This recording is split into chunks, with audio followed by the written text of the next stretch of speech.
เจ้าอยากเว้านำพอมีแห้งหัวใจคิดฮอดอ้ายบ่หรือว่าคิดถึงไผกินข้าวไปนอกคนดีน้องก็คิดฮอดหลายเด้ออ้ายบ่มีไผนอกจากอ้ายคนนี้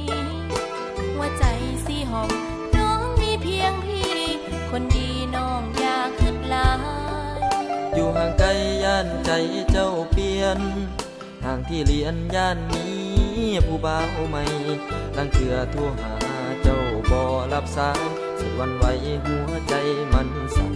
คิดนำแต่เจ้าใจน้องนี้ขอมีเพียงอ้ายใจของอ้ายขอมีเพียงเจ้า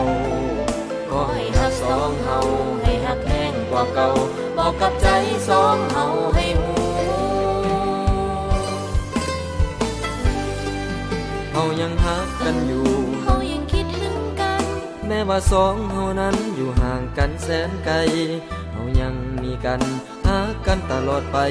บอกกับใจสองเฮาให้หูเฮายังฮักกันอยู่เฮายังคิดถึงกันเฮาจะร่วมสร้างฝันนำกันไปด้วยใจดูแลฮักเฮาให้ฮักกันตลอดไปอยู่ห่างกันห่างไกลซ้ำใดฮักเฮายังเหมือนเดิ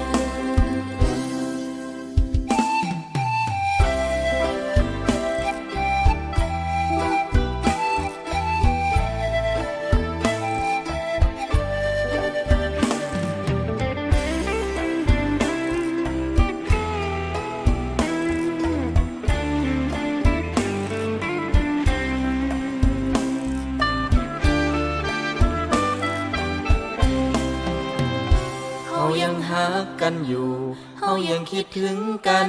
แม้ว่าสองเฮานั้นอยู่ห่างกันแสนไกลเฮายังมีกัน